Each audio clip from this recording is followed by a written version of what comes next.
स्वागत है मित्रों। आज हम लोग देखेंगे भूपटल पर परिवर्तन लाने वाले बल कौन कौन से बल हैं। पहले देख लेते हैं हम लोग कि पृथ्वी की जब रचना हुआ यानी पृथ्वी का जब निर्माण हुआ उस समय क्या भौगोलिक स्थिति थी। तो जब पृथ्वी का निर्माण हुआ उस समय भौगोलिक स्थिति थी, सभी जो स्थलीय खंड थे वो एक साथ लगभग जुड़े हुए थे और जर्मनी के अल्फ्रेड वेगनर ने इनको एक नाम दिया था, उसको पैंजिया, जिसका शाब्दिक अर्थ होता है समस्त पृथ्वी, और जो जलीय भाग था उसे पैंथालासा कहा गया था। पैंजिया दो खंडों में बाद में विभाजित हो गई। ऊपर का जो उत्तरी भाग था वो यूरेशिया और नीचे का गोंडवाना लैंड बना। तो ये कई प्लेटों के सरकने के कारण लगातार विस्तारित होता रहता है। जो वैज्ञानिकों ने यह माना है कि भूपर्वतीय प्लेटें लगभग 10 प्लेटों को माना है। कौन कौन सी हैं? तो सबसे पहले देखते हैं भारतीय प्लेट है, दूसरा यूरेशियन प्लेट, ये भारतीय प्लेट हो गई, ऊपर यूरेशियन प्लेट, नीचे ये ऑस्ट्रेलियन प्लेट हो गई, 1 2 3 ऑस्ट्रेलियन प्लेट, चौथा अफ्रीकन प्लेट, फिर उत्तरी अमेरिकी प्लेट, दक्षिणी अमेरिकी प्लेट, अंटार्कटिक प्लेट और प्रशांतीय प्लेट, कॉकस और नाजका। कुल मिला के 10 प्लेटें हैं जो लगातार संचारित होती रहती हैं और इनके संचार या विस्तार होने के कई कारण, या तो ये आपस में टकराती हैं या एक दूसरे के ऊपर सरकती हैं या एक दूसरे से दूर जाती हैं। और जो इनके सरकने का दर है वो 1 से 10 सेंटीमीटर हर साल ये या तो दूर जाती हैं या एक दूसरे के ऊपर सरकती हैं। इनके एक दूसरे से दूर जाने और पास आने से बहुत सी भौतिक संरचनाओं का निर्माण होता है, स्थलीय निर्माण होता है। तो वही सब चीजें हम पढ़ेंगे। तो जो भी परिवर्तन होता है उसके मुख्य रूप से 2 कारण, कुछ बल होते हैं जो आंतरिक बल होते हैं और कुछ बाह्य होते हैं। तो दोनों को हम देखेंगे। यहाँ मुख्य रूप से हम अंतर्जात बल, जिसको आंतरिक बल भी कह सकते हैं, ये अंतर्जात बल होता है, और एक बहिर्जात बल होता है, यानी बाहर के जो बल प्रभावित करते हैं स्थलीय निर्माण में। तो अंतर्जात बल में इसको हम मुख्य रूप से 2 भागों में बांट सकते हैं, एक आकस्मिक बल और एक पटल विरूपणी बल। आकस्मिक बल जो होता है अधिकतर विनाशकारी होता है, जैसे भूकंप आना, ज्वालामुखी का फटना या भूस्खलन होना। ये सभी आकस्मिक बल के कारण होते हैं। ये अचानक आते हैं, अकस्मात आते हैं, वो बहुत ज्यादा नुकसान पहुंचाते हैं। दूसरा पटल विरूपणी बल, ये भी आंतरिक बल है। ये 2 तरह से हो सकते हैं, एक या तो ये सीधे ऊर्ध्वाधर पटल पे काम करते हैं या ये क्षैतिज इस तरह से कार्य करते हैं।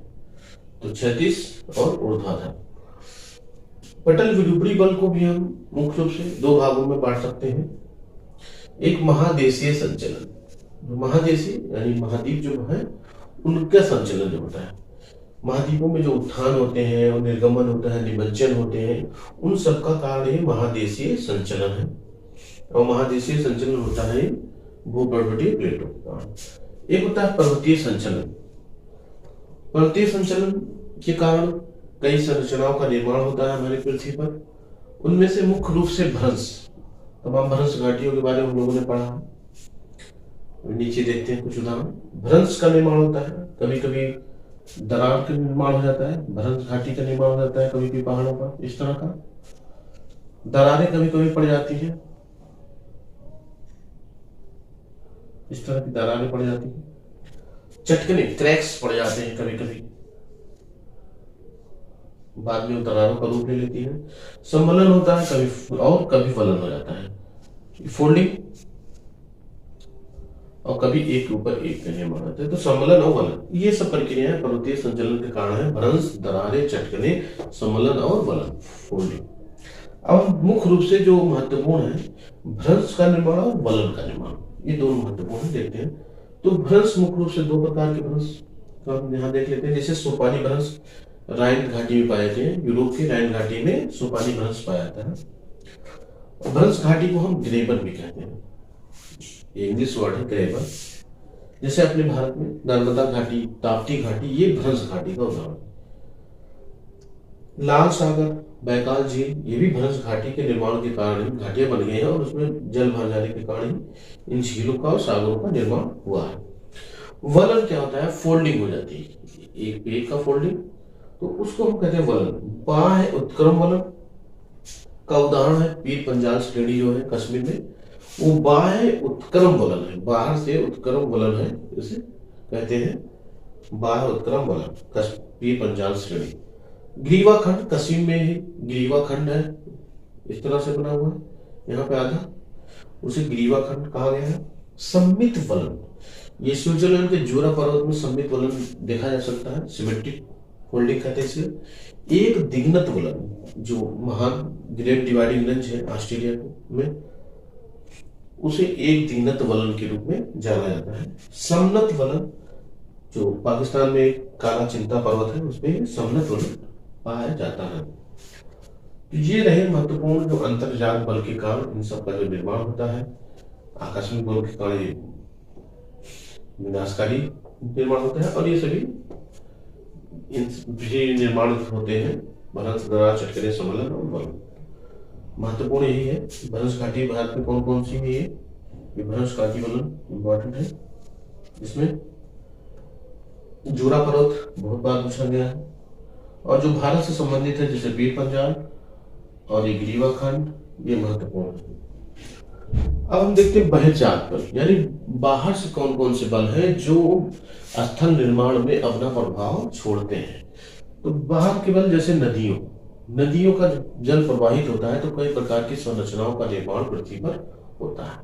इसी तरह से हिमनद जब बहती हैं स्थल पर, तो उनके अपक्षय, अपरदन और निक्षेपण से बहुत सी स्थलाकृतियों का निर्माण होता है। इसी तरह से पवनों से और भूमिगत जलों, समुद्री तरंगों से भी अनेक प्रकार की संरचनाओं का निर्माण होता है। तो हम आगे देखेंगे कि कौन कौन सी संरचनाओं का निर्माण बहिर्जात बल से होता है। इन सब के नदी, हिमनद, पवन, भूमिगत, समुद्री तरंगों, इनके अपक्षय और अपरदन के फलस्वरूप जो निक्षेपण होता है तो तमाम तरह की संरचनाएं बनती हैं। उन्हीं संरचनाओं के बारे में आगे हम लोग देखेंगे, जैसे गाज का निर्माण होता है, वी घाटी का निर्माण होता है, यू घाटी का निर्माण होता है। तो उन सब संरचनाओं के बारे में अध्ययन हम लोग आगे करते हैं।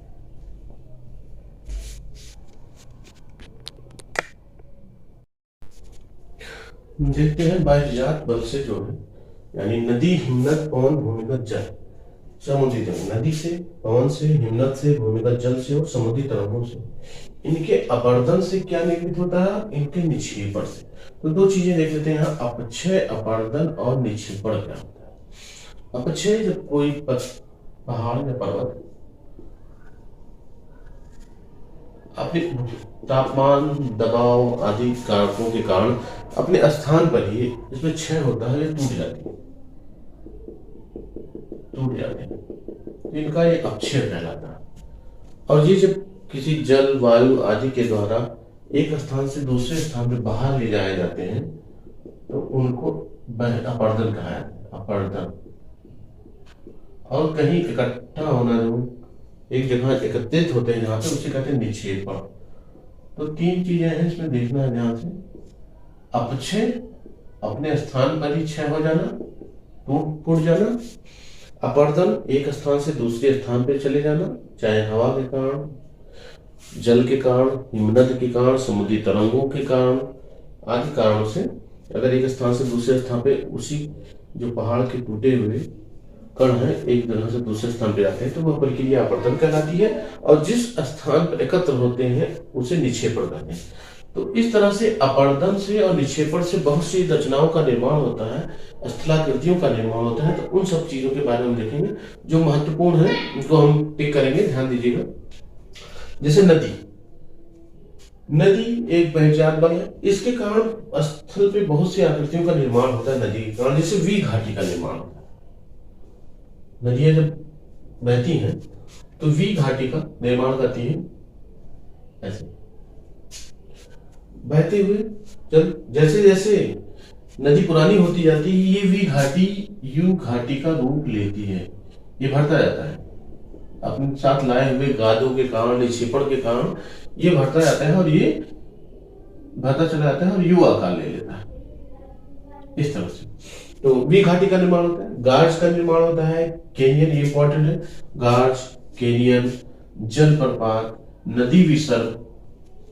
नदी विसर्ग, नदियां सीधे बहती रहती हैं और जब लगातार गाड़ चलाती रहती हैं कंकड़ पत्थर अपने साथ साथ, तो ये जब भर जाता है रास्ता, तो मान लीजिए ये रास्ता जब भर गया तो ये दूसरा रास्ता अपना बना लेती है, यही नदी विसर्ग हो जाता है। सर्पिलाकार आकार में जहां मुलायम जमीन पाती है उस तरफ ही कट जाती है, तो एक तरह से विसर्ग का निर्माण ये कर लेती है, इसी को कहते हैं नदी विसर्ग। गोखुर झील का निर्माण होता है, ये महत्वपूर्ण है।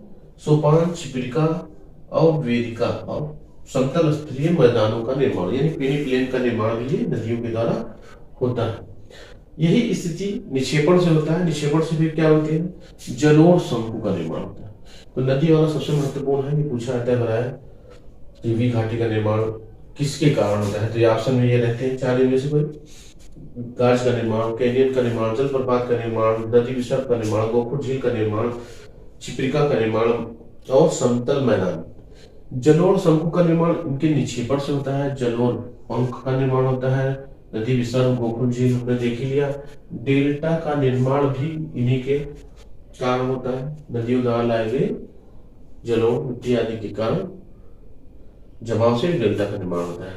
कहीं कहीं प्राकृतिक तटबंध का निर्माण हो जाता है, कहीं कहीं बाढ़ का मैदान बन जाता है। तो इस तरह से नदियों के द्वारा इन रचनाओं का निर्माण किया जाता है। जमीन पवन, पवन में कुछ महत्वपूर्ण है, जैसे छत्रक शिला का निर्माण होता है। छत्रक शिला का निर्माण ज्यादातर जो है रेगिस्तानी क्षेत्रों में इस तरह से छत्रक निर्माण हो जाता है। जो चट्टानें होती हैं, नीचे मुलायम चट्टानें होती हैं, ऊपर कठोर चट्टानें होती हैं, तो वायु के कटाव के कारण नीचे की चट्टानें कट जाती हैं और ऊपर की चट्टानें मजबूत होती नहीं कटती हैं। तो इस तरह की रचना का निर्माण हो जाता है और इसे कहते हैं छत्रक शिला। छत्रक शिला। बेसिन का निर्माण होता है, इंसेलबर्ग का निर्माण होता है, ज्यूजेन, यार्डम, डाइकेंटर का निर्माण होता है। तो ये भी इंपॉर्टेंट है। इस तरह की रचनाओं का निर्माण पवन के अपर्दन से होता है। जो रचनाएं रहती है उनमें कटाव हो जाता है, इस तरह का निर्माण होता है। ऐसे खड़ी खड़ी रचनाएं पहाड़ों के द्वारा रहती है, इंसेलबर्ग के निर्माण होता है। लोएस का मैदान पवनों द्वारा निर्मित है, बहुत महत्वपूर्ण है। बालू का कगार, बालू एक जगह इकट्ठे हो जाते हैं और बालू का टिब्बा बन जाता है। इस तरह से बालू का टिब्बा बन जाता है, इसे बालू का टिब्बा कहते हैं। उर्मिका, बालू का कगार, बरखा, ये इंपॉर्टेंट है जो निशान लगा दिया गया। हिमनद यानी जो बड़ी बड़ी हिमशालाएं होती हैं, बर्फ के पहाड़ होते हैं, उनके निर्माण से यू घाटी का निर्माण होता है। ये चूंकि गहराई में नहीं बहती है, नदियां गहराई में होती है इसलिए भी घाटी का निर्माण करती है, लेकिन यही नदियां बाद में धीरे धीरे जो है गाद इकट्ठा होने के कारण यू आकार ले लेती है। लेकिन यू घाटी का डायरेक्ट निर्माण अगर होता है तो वो हिम नदी से होता है। हिम नदियां जो बर्फ होते हैं शिलाओं में बहते हैं इस तरह से, तो इनके बहने से जो निर्माण होता है वो यू आकार में ही होता है। ऐसे एक तरह से यू आकार में निर्माण होता है, इस तरह का निर्माण होता है। यू घाटी का निर्माण हिम नदी से होता है। लटकती घाटी का निर्माण भी हिम नदियों से होता है। ये पहाड़ का है, पानी बढ़ते बढ़ते ये घर इस तरह से यहाँ इकट्ठा हो जाता है, तो इस तरह की घाटी का निर्माण होता है। मान लीजिए लटकती घाटी का निर्माण इस तरह से हो जाता है हिम नदियों में। सर्क, हिम गहवर, तीक्ष्ण कटक, काल, श्रृंग, पुच्छ, फ्योर्ड इंपॉर्टेंट है का निर्माण और मेघ शिला का निर्माण, ये हिम नदी के कारण होता है। अगर इनमें से किसी इंपॉर्टेंट चीज के बारे में जानना चाहे किसी पर कमेंट करिएगा, हम उसके बारे में डिटेल बता देंगे। ड्रमलिन का, अब इनके निक्षेपण से, तो देखिए हिम नदियों के निक्षेपण से भी मैदान का निर्माण होता है। ड्रमलिन का निर्माण होता है, केम, केटिल, मृदु कटक का भी निर्माण होता है।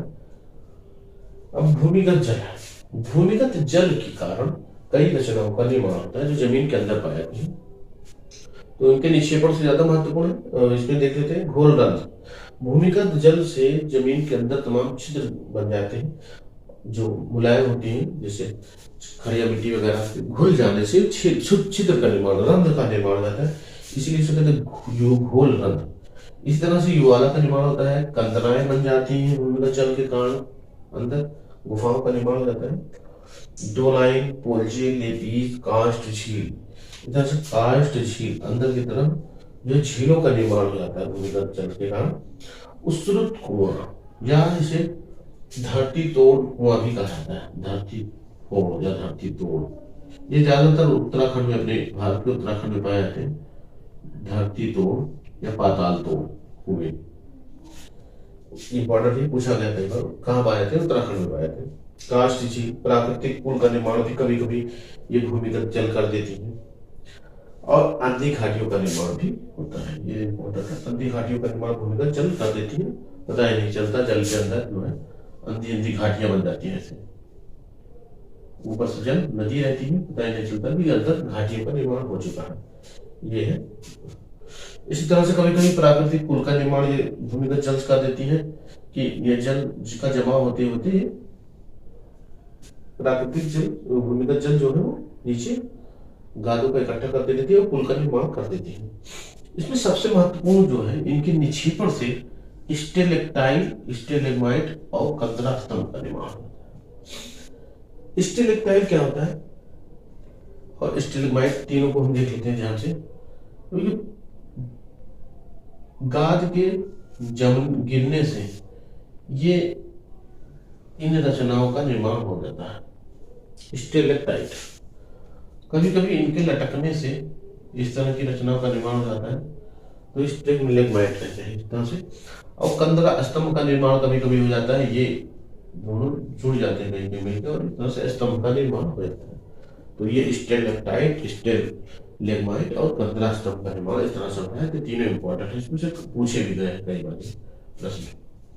अगला देखते हैं समुद्री तरंगों के चलने से किन स्थलाकृतियों का निर्माण होता है। तो भृगु का निर्माण होता है समुद्री तरंगों से, सागरीय कंदराओं का निर्माण हो जाता है, वेदिका, खाड़ी, सोपान।